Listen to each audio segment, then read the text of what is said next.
Olá, eu sou Raíssa Jacinto, sou psicóloga da Rede Psicoterapias e eu vou entrevistar a Débora Blaso.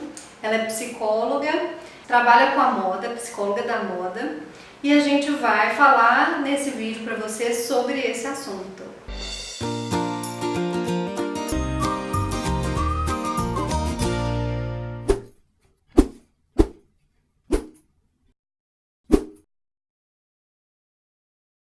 Eu queria saber um pouquinho, Débora, sobre qual foi a sua trajetória, como que você chegou nesse tema, né? Como que você descobriu esse nicho seu? Na verdade, a descoberta da temática, né, ela tem a ver com uma insatisfação profissional que eu tava. Eu comecei a carreira no serviço público, e aí com algum tempo eu comecei a ficar muito satisfeita e fui procurar um processo para eu definir melhor qual que era a área que eu queria trabalhar, o que eu de fato queria fazer, porque eu estava meio perdida, tipo, nossa, a vida inteira achei que era isso, agora não é mais. Ficou muito clara essa questão das temáticas da moda, da imagem, que era algo que me agradava muito, mas eu não queria fazer uma transição diária, sabe? Eu não queria deixar de ser psicóloga para ir trabalhar dentro do mercado da moda. Eu via que a psicologia tinha algo a contribuir com isso e eu queria unir as duas coisas. Sim. E aí eu comecei a pesquisar, comecei a estudar moda, porque assim, era uma temática que me interessava, mas o que eu sabia era muito da minha experiência pessoal. E aí estudando eu fui vendo que as temáticas elas conversavam muito com a psicologia. Quando eu comecei a pesquisar mais a fundo, eu comecei a localizar artigos de psicólogos, e aí desses estudos saiu o método da reforma visual, porque na verdade tinha essa questão, né? Então tem todo esse conhecimento, mas como que eu torno isso prático? Como que eu torno isso um agente de mudança? Então achei que era melhor ter uma metodologia. Sim. Desenhei essa metodologia e apliquei ela numa colega psicóloga, porque uma das questões era que isso tivesse uma validação, né, que de fato funcionasse. E aí foi muito legal esse projeto piloto, deu super certo, a gente teve vários feedbacks. E aí daí a coisa fluiu e seguiu o caminho que seguiu. Uma das coisas que eu fico pensando é como que você vem conquistando essa notoriedade nessa área, né? Pensando que no nosso contexto brasileiro, né, a psicologia da moda ainda não está regulamentada, né? Sim. O que acontece, né? O termo original assim, né? É Fashion Psychology. É um termo em inglês porque as pesquisas começaram a ser realizadas em inglês, né? A gente tem alguns pontos de referência aí no mundo. Na tradução Fashion Psychology é a tradução para psicologia da moda, e a gente tem lá fora um campo científico mais bem desenvolvido, né? No Brasil a coisa ainda está um pouco tímida. Eu tenho alguns artigos aí publicados, mas não tem nenhuma não tem grandes pesquisas, até por questão do tempo, né? Tudo muito recente. Como a gente localiza a psicologia da moda no Brasil, a gente localiza enquanto uma psicologia aplicada, né? Então a gente tem aí a aplicação de 4 pilares, né? Que é a cognitivo-comportamental, a social, do desenvolvimento positiva. E aí a gente tem, dentro desses 4 pilares, pontos que a gente aplica dentro dessa temática específica da moda. É como se fosse uma psicologia do esporte, né? Que utiliza do conhecimento psicológico para trabalhar de um tema específico. E é muito interessante, né? Porque você desenvolveu um método e você trabalha com ele e vê que na sua prática ele funciona, né? Sim, na verdade sim. O método ele é até anterior, né, à descoberta. Foi estudando que eu caí nela, né, na psicologia da moda, como ela é hoje, nas pesquisas lá de fora. E só veio para validar o que já estava sendo feito, né? Porque na verdade, como eu me localizo, né, dentro da psicologia comportamental, eu usei das ferramentas que a gente usa em consultório para poder ajudar as clientes a fazerem esses processos de mudança em relação à imagem pessoal, autoestima e tudo mais. E aí, na verdade, já tinha todo um campo científico lá fora sendo desenvolvido, inclusive um programa de mestrado, e aí veio só realmente para validar. Quais são os pontos assim que você poderia dizer para as pessoas que estão vendo a gente agora, para eles entenderem, né? Quão importante é a gente cuidar desse olhar para a gente mesmo, para a gente conseguir, para eles perceberem quanto isso é importante. Então, a gente, como eu falei, né, a psicologia da moda ela tem esses 4 pilares. E aí tem as contribuições de cada um desses 4 pilares, que é o que vai trazer essa dimensão do efeito da nossa imagem, né? Então, dentro da cognitiva comportamental, o que vem de contribuição são justamente os estudos que vão mostrar como a nossa imagem afeta os nossos próprios processos cognitivos e psicológicos. Porque é uma quebra de paradigma, né? Porque até então a imagem ela era tratada como algo para influenciar, né? Algo muito assim da relação da gente com o outro. E aí o que os estudos vêm mostrando pra gente é que não, a nossa imagem antes dela, ela tem um efeito, né, no outro, no social, mas ela tem um efeito primário nos nossos próprios processos.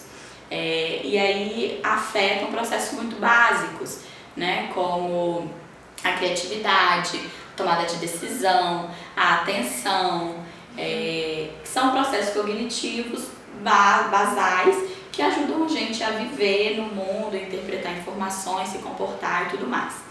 E aí como que funciona na verdade, né?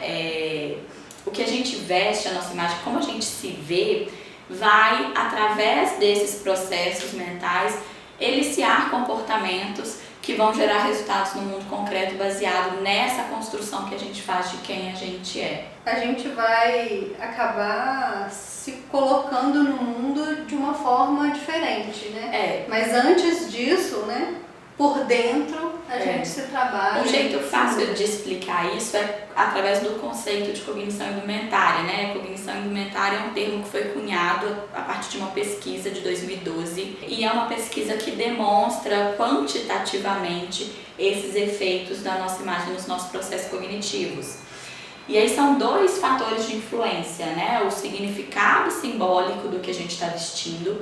Então, uma determinada roupa, ela tem um significado cultural e individual, por exemplo, de competência e credibilidade, na hora que eu coloco essa roupa no meu corpo, que ela entra em contato físico com o meu corpo, isso vai eliciar processos mentais que vão, consequentemente, eliciar comportamentos para validar esses processos, né? Porque aí a gente entra na toda a questão da congruência.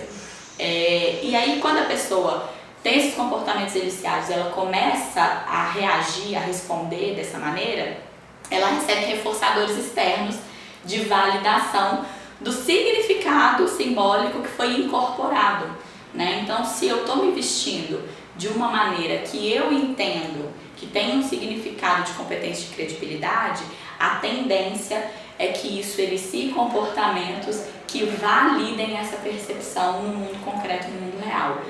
Como? Através da ativação desses processos. Então, a gente, dependendo do que você está vestindo, você tem um aumento da capacidade de atenção, da capacidade de concentração, uma melhora no processo de tomada de decisões, ou afeta a criatividade, né? E aí vai depender do que está sendo vestido, do contexto. Sim. Né? E aí a outra grande contribuição da cognitiva comportamental para a psicologia da moda tem a ver com a mudança comportamental. Porque se a gente entende esses fatores, a gente consegue predizer comportamentos, a gente consegue modificar comportamentos. A psicologia social, né, ela vem nesse viés da interação social, de como que a gente se vincula, de como que a imagem é importante para a interação social, para a vinculação, para a sensação de pertencimento.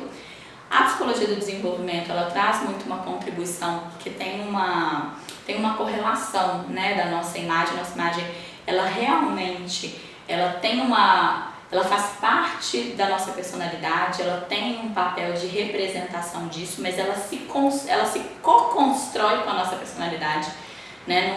Não é uma consequência ou uma função da outra, é uma co-construção. Então, o nosso estilo, a nossa autoimagem vai sendo construído paralelamente com a nossa personalidade. E aí a gente tem marcos dentro da transição dos ciclos de vida, né? Então, à medida que a gente vai passando da infância para a adolescência, para a vida adulta, existem marcos dentro da psicologia do desenvolvimento que a gente usa para trabalhar essas referências. e esses marcos batem com a construção da nossa autoimagem, do nosso estilo, e aí a gente consegue compreender como que, por exemplo, você hoje chegou até aqui com essa personalidade, com esse estilo, como que isso foi construído.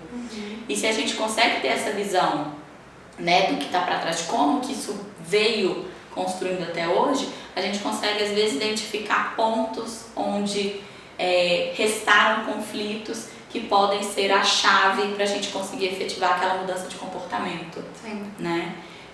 E a psicologia positiva está muito relacionada à questão da imagem enquanto produtora de bem-estar.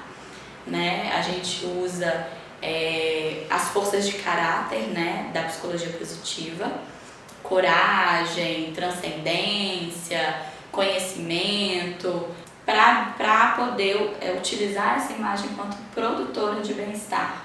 Né? E aí tudo se une, né? Porque se a gente está falando que a imagem influencia os processos cognitivos, ela tem poder de eliciar neurotransmissores, hormônios e tem condições de criar estados mentais ou de bem-estar ou não.